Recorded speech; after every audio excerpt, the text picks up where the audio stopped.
They call me Stacca, baby, I fucked a lot of ladies. My new bitches love me, my baby mama hate me. They call me Stacca, baby, this dick could drive you crazy.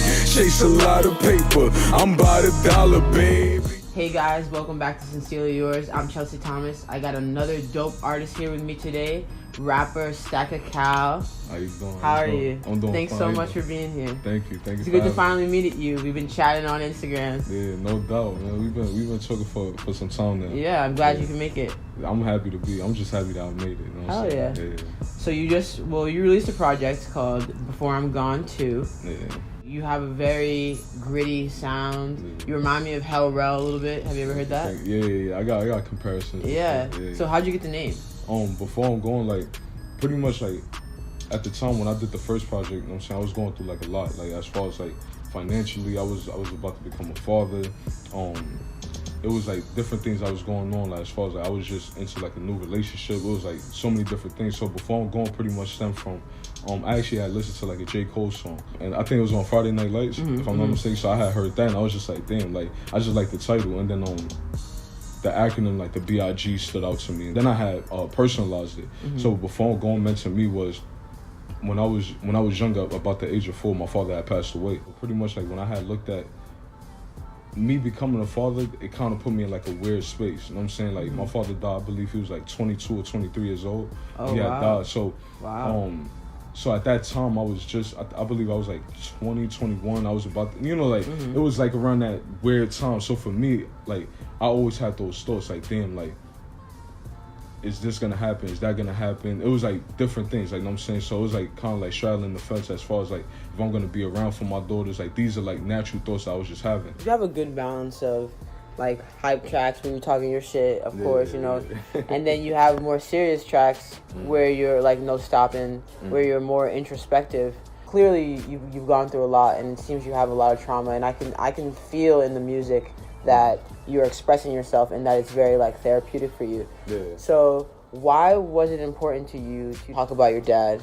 So for me, it's just like, when I was younger, I had went through therapy. Like pretty much like my mom had put us through therapy due to like a circumstance that we were dealing with as a family. And pretty much like when I was younger, I didn't really like talk a lot. The death of my father bothered me a lot, like, you know what I'm saying? So it's like, it was hard for me to like sit down and express my feelings. I wasn't really like a troubled kid or nothing like that. I just really didn't like apply myself. So it was like certain things I just bottled up, and I would literally like lock myself in the room for hours, like, you know what I'm saying, listening to my music, chilling. I didn't really get school like that and stuff like that. Like I felt like the music, like Nas, 50, Jay, like these different people are the ones who raised me through musically. So for me, it was just like, as far as like, and me hearing how much of an open book that they were, especially Joe Budden. Joe Budden's like one of my favorite rappers. Me so like, too. yeah, that's like one of my favorite rappers. So like, I mean, like the whole moon music, stuff like that. So I try to structure my content based around like things that he would do. So that's interesting. Yeah. So so for me, it was like how much of an open book he was. I would listen. I'm like, damn, maybe I could do that too. And I just started doing it, and just became therapeutic. So it went from me writing it to then eventually me recording it. And then I just fell in love with recording. I felt like my emotion, hearing my voice, hearing like just that feeling, like it gave me like that the comparison that I often make. I feel like I love DMX too, so I feel like I'm like DMX in the booth, like just angry. So when did you actually start writing? I started writing when I was like 6. Oh. When I was like 6, so I had so my family, they very like musically inclined. So I have like uncles who produce, I have uncles who write, I have uncles who DJ, you know what I'm saying, like stuff like that. So I used to always, you know, like on like family events, let's say like Thanksgiving, you always have like your uncles and your older cousins who's like in the room rapping. So I used to be the kid who used to walk in and hear them rap, but they used to always come at me. So like clown you? Yeah, like they used to just come at me, and I'm like, damn, like how do I like, I can't say nothing back, like, you know what I'm saying? So I really started writing to come back. It was trash, like, you know, so I was 6, yeah, you're 7, 6, like, yeah. So, you know what I mean? But the moment I got good at it, as I got older, it was just like, damn, like, you know what I'm saying? Now I'm calling my uncle and I'm letting him hear, and he like, damn, like, you getting better. So that respect, I love it. So in your track More Than Life, you said that when you were 12 years old, you had more problems than a textbook, I think it was. Yeah. I was 12 years old, more problems than a math book. Yeah. So what were you going through when you were 12? Because that's like a very, like, You clearly were going through a lot. Yeah. Like I said, it was really like, I just felt misunderstood. Like, know what I'm saying? Like, between, like, from 12 on, like, know what I'm saying? Like, like this voice that you hear, I had this voice since I was, like, 10. Oh. Know what I'm saying? Like, my family, like, their growth spurt, something in puberty, I don't know what's in our genes, but, like, it sprouts very quick. You know what I'm saying? So, like, this voice, I had it since I was 10, and speaking to teachers, speaking to my mom, speaking to my stepdad, like, different people around me didn't get that. So, like, if I get very passionate, it starts to sound like I'm yelling or I'm coming at you, and that's really not the case. Right, you know that just rubs people the wrong way. So, like, it's that, or it would be like, you know, like I said, like, my pops passed when I was young, and also on top of that, like, people, you know, like, people that I feel like I was very close to was getting locked up. You know what I'm saying? I'm 12. Yeah, but, like, I was going to to ask you about that. So you said your brother got locked up. Yeah. Then you said one of your mans was snitching. Yeah.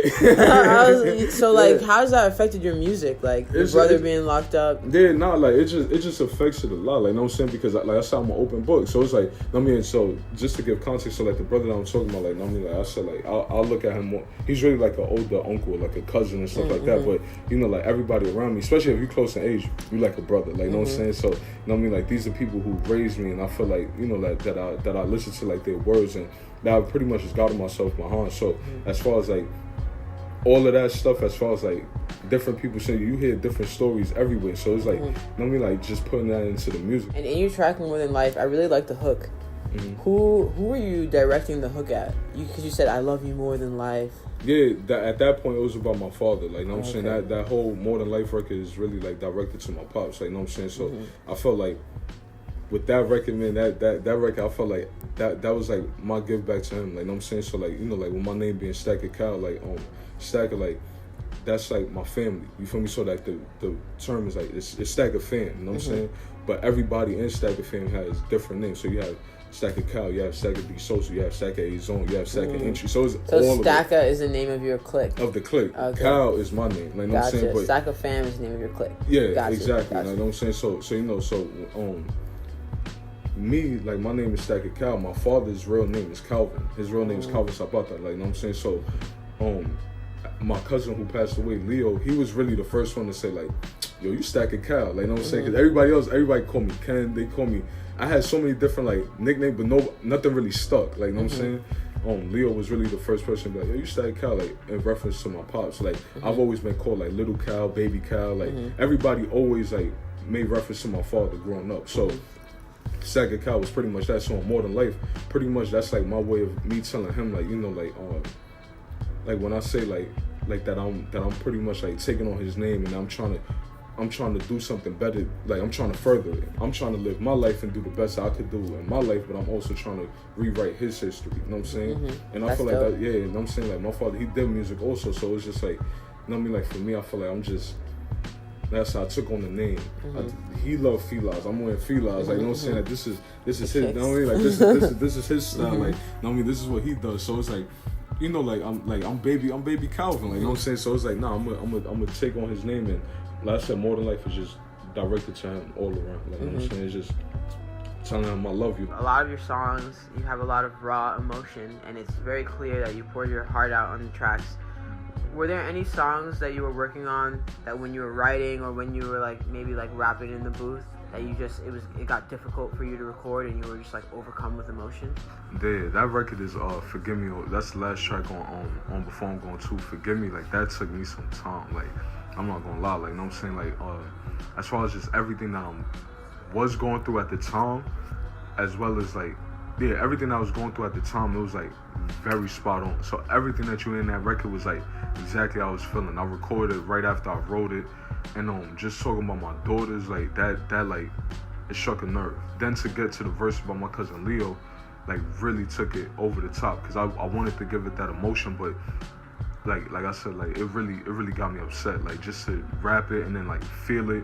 And me, like, when I record, I don't smoke or drink or nothing like that. Like, it's really like what you hearing, like, if I shed a tear and I cry in it, that's really like I'm feeling that. It's not a forced emotion. Right. Like, you know, like, or it's not triggered by a substance. You know what I'm saying? So like with that, like Forgive Me, I think I did, I don't know how many takes. I did a lot. Like, you know what I'm saying? I even left and came back on another day and then did it again, and the emotion got even even worse, but it got better for the record. So you mentioned Joe Budden. Who are some of your other inspirations? Joe Budden, 50, Meek, Nipsey, G-Unit, Dipset, D-Block, everybody. Like, honestly, like, it's everybody, man. Like, Dr. Dre, I look at everybody for different things. Puffy, like, everybody, man. Like, know what I'm saying? Like, I really, Nas, I look at everybody's, like, I buy into the story, you know what I'm saying, as well as the art and things like that. So, Joe Budden being one of the top ones is because of how vulnerable he was, similar to Pac. You know what I'm saying? Like, growing up, like, I loved it. Don't kill me. Like, don't kill me, you know what I'm saying? But I love Biggie. Loved Biggie. Love Biggie. Like, you know what I'm saying? And I always, but when I hit like a certain age, like, I felt like Pac was talking directly to me. Like, you know what I'm saying? Like, directly to me. And when I started going Big through, like, is just rolling over in his grave right now. Nah, I feel like, Big did too, but it was just like, it probably was like Pac's voice, like, you know what I'm saying? Like, you know, like, it was just like certain things that he was just talking about that was just like, damn, like, and that's why I say, like, maybe it was just like the vulnerability. Like, my favorite Tupac album is Me Against the World. You know what I'm saying? Because of how vulnerable he was. So with the release of Before I'm Gone Too, what would you say is some of your main goals for 2019? So, like, visuals. You know what I'm saying? Let like, us work together. Let's do it. That's like, that's what I'm here. Like, let's do it. Like, but yeah, visuals. I feel like the content is already out. I know what I already put into the content. The way that I am, I'm not really like a forceful kind of person. Like, I'll put it out in the universe. If you attract to it,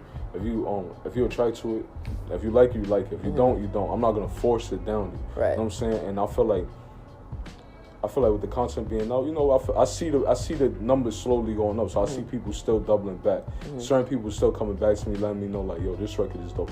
Like, the other day I did a poll, like, what video do you want to see next? And they got very close between two. You know what I'm saying? I'm not gonna say which one I'm gonna shoot next. You know what I'm saying? You gonna keep that on the hush, but you might see us shooting it. Yeah, you know what I'm saying? So, you know, I got something in the works between now as well as to the summertime. Stacca Cal, check it out. Before I'm Gone Too. Audio Mac, by the time this drops, will be on all streaming platforms. So please check it out. If you're really into introspective rap, rappers talking about real shit they went through, not just, oh, I spent this, I bought this, I fucked this girl, like, check him out. Like, he's dope. No doubt. I'm Chelsi Thomas. Thank you so much for being here. Thank you for having me. Of course. Sincerely yours, I'm Chelsi Thomas. Peace. Peace.